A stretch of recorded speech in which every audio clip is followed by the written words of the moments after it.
오늘도 예배 나온 여러분들에게 부활의 기쁨과 소망, 하나님이 부어주시는 넘치는 은혜를 경험하는 귀한 시간 되기를 주님의 이름으로 축복합니다. 오늘 말씀은 여느 때 여러분 듣게 되는 부활절 메시지와는 좀 다르게 그 모든 내용을 포괄하는 내용으로 여러분에게 말씀을 전해드리려 합니다. 교리적으로 하나님은 무소부재하신 분이다. 하늘에도 땅에도 어디든 계시다. 그렇게 우리는 막연하게 계시다는 그런 의미를 가졌지만, 우리가 히브리서를 통해서 구체적으로 주님이 우리 곁에 계시고 또 하나님 보좌 우편에 계신 그 이유를 바로 알게 되면 우리 신앙생활이 얼마나 더 유익할까, 또 우리가 신앙생활에 그동안 깨닫지 못했던 그 은혜를 누리지 않을까, 그런 생각을 해보면서 계속 말씀을 이어왔습니다. 예수님이 우리가 드리는 예배를 받아서 하나님 앞에 올려드리고, 또 우리가 주의 이름으로 헌신하고 봉사하는 그 모든 것들을, 주의 이름으로 올려드리는 것들을 하나님이 받으시고 또 우리에게 그 보답으로 은혜와 복을 내리시는 그런 모든 역할들을 예수님이 하시기 때문에 우리에게 있다, 그렇게 말씀을 드렸습니다. 하나님과 우리 사이를 중보해주는 그 역할이 중요하기 때문에 대제사장 되신 예수님이 우리 곁에 계신다, 그렇게 말씀을 드렸습니다. 그러면 예수님이 우리에게만 계시지 왜 하나님 보좌 우편에 하늘에도 계셔야 하는가? 그 이유가 과연 무엇인가를 더 아름다운 직분을 얻은 예수라는 제목으로 여러분에게 말씀을 전해드리겠습니다. 예수님이 이 땅에 오셔서 십자가에 죽으시고 부활하셔서 성천하시게 됩니다. 그리고 성천하셔서 천국에 오르시게 되는데, 과연 그분이 그렇게 되신 이유가 뭘까? 그래서 예수님이 이 땅에 오셔서 받은 직분보다 더 아름다운 직분을 받은 예수님이 과연 어떤 분인가를 함께 나누게 될 텐데요. 8장 4절에 보시니까 이렇게 말씀하십니다.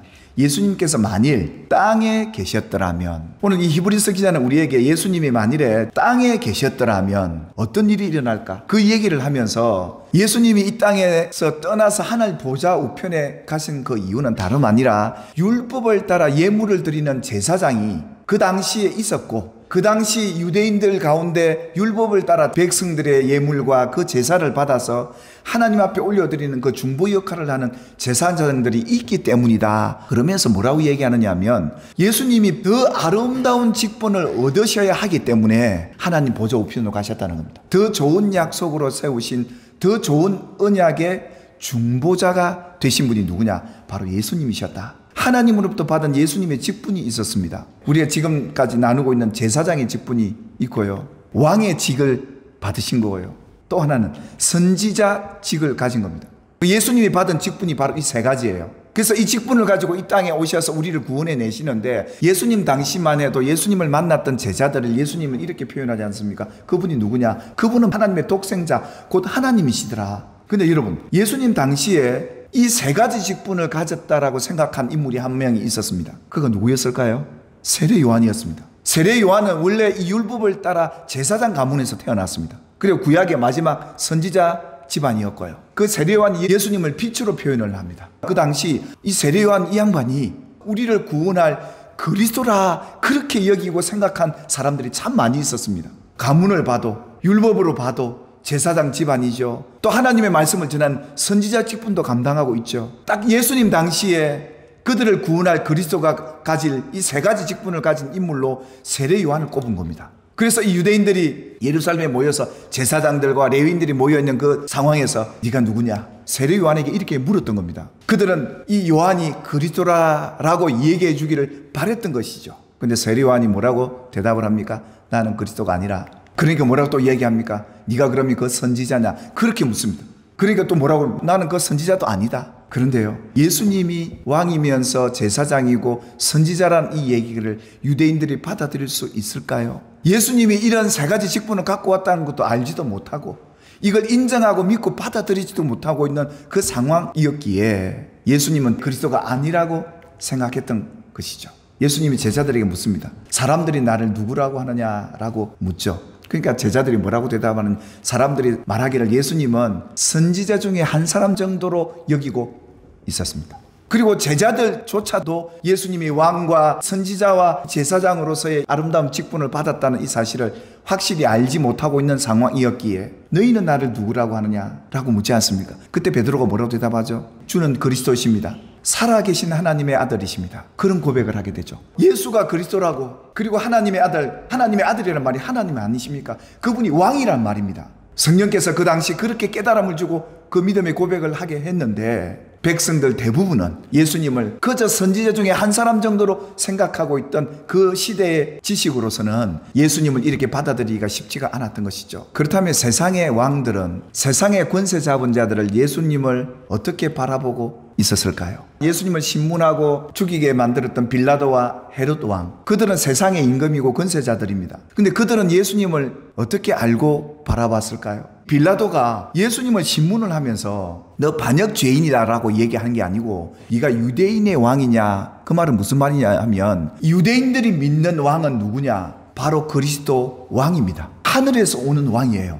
이 땅의 왕이 아니에요. 그렇게 유대인들을 믿고 있고 또 이 빌라도 또한 그렇게 알고 믿고 있어요. 그래서 예수님을 유대인의 왕이라는 이 의미는 너는 이 세상의 왕이 아니라 하늘에서 온 왕이냐, 이 질문이었어요. 그러니까 이 유대인들은 예수님을 가짜 왕이라고 여기고 유대인의 왕으로 인정을 안 하면서 죽일 목적으로 유대인의 왕으로서 고발을 했던 거고, 로마의 왕이 유대인의 왕이 나타났다 그러면 반역자다 해서 죽일 것 같으니까 그렇게 고발을 했는데, 중간에 신문을 하는 이 빌라도는 네가 진짜 하늘에서 온 하나님의 아들 그리스도 메시아냐 그렇게 물었는데 예수님은 그래 맞다 이렇게 표현을 했던 겁니다. 그리고 난 뒤에 이 빌라도가 무리들에게 뭐라고 얘기하는 줄 압니까? 이 사람은 죄가 없다 이렇게 된 겁니다. 이 왕은 로마 황제를 반역하는 왕이 아니라 너희가 믿는 하늘에서 온다는 그 왕이다. 그래서 죄가 없다. 이렇게 판단을 하고 판결을 한 거예요. 빌라도가 제사장들하고 지도자를 불러서 뭐라고 얘기합니까? 아무리 내가 이 사람의 죄를 찾아봐도 죄가 없다. 그러면서 뭐라고 얘기합니까? 빌라도에게 신문을 받기 전에 먼저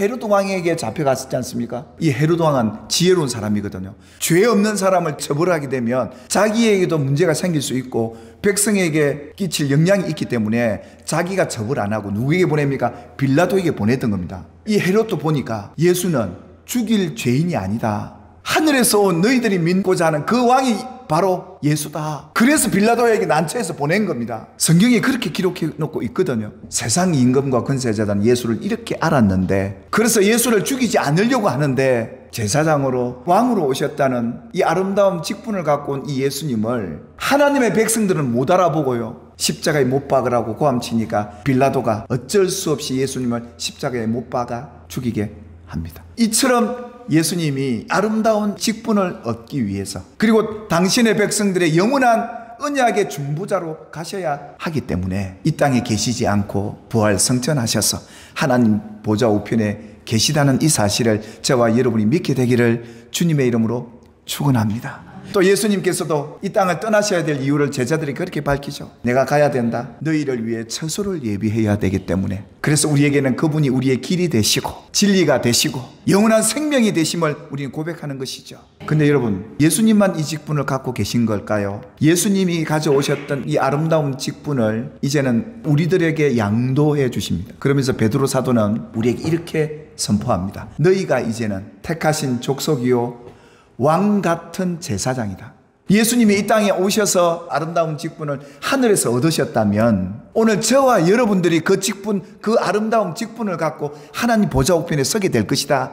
이걸 본 것이죠. 그래서 베드로는 이랬던 거예요. 예수님이 이 땅에 행하셨던 그 일을 이제 너희가 해다오. 목사고 장로고 권사고 이런 직분이 아니라 그는 이 땅의 교회를 운영하고 관리하기 위해서 있는 직분이지만 예수님의 이 직분이 오늘 저와 여러분의 직분이고, 바로 예수님이 가졌던 이 세 가지 직분을 갖고 하나님 보좌 우편에 서게 될 그 직분이었기에 우리가 왕같이 이 세상을 섬겨야 합니다. 하나님이 아담을 지어놓고 아담아 네가 세상을 정복해야 된다, 세상을 다스려야 된다. 그런데 어땠습니까? 세상이 졌습니다. 근데 예수님이 오시고 난 뒤에 그 예수님이 이 세상을 이기셨습니다. 그리고 그 세상을 이긴 이김의 왕권을 누구에게 줬습니까? 예수를 믿는 성도들에게요. 그걸 자녀된 권세라고 했던 겁니다. 그래서 예수님은 네가 왕같은 권세를 가진 자이기 때문에 이 직분을 받았기에 네가 예수의 이름으로 영혼들을 위해 기도하고 이 죄악된 세상을 위해 기도하고 예수의 이름으로 너희가 구하면 하나님이 시행을 하시는 이런 자녀된 권세, 왕의 권세를 네가 가졌다. 아담이 빼앗겼던 이 세상을 다스리는 권세는 예수의 이름으로 회복되었기에 입을 열어 예수의 이름으로 기도하고 예수의 이름으로 백성들을 다스려가는 이 왕의 권세를 가진 여러분으로 살아가게 되길 바라고, 또 하나는 이 제사장 직분이에요. 예수 믿는 사람들이 이 세상의 죄를 바라보고 그 죄인들을 위해서 우리가 중보자로서의 역할을 해야 된다는 겁니다. 그 죄를 끌어안고 하나님 앞에 예수 이름을 갖고 올라가는 거예요. 그럼 누가 사하시죠? 하나님이 사하시는 거죠. 이 아름다운 덕, 이 아름다운 직분을 가진 이 덕을 세상에 선포하고 널리 알리고 이 세상을 섬겨가는 우리가 될 수 있기를 주님의 이름으로 축원합니다.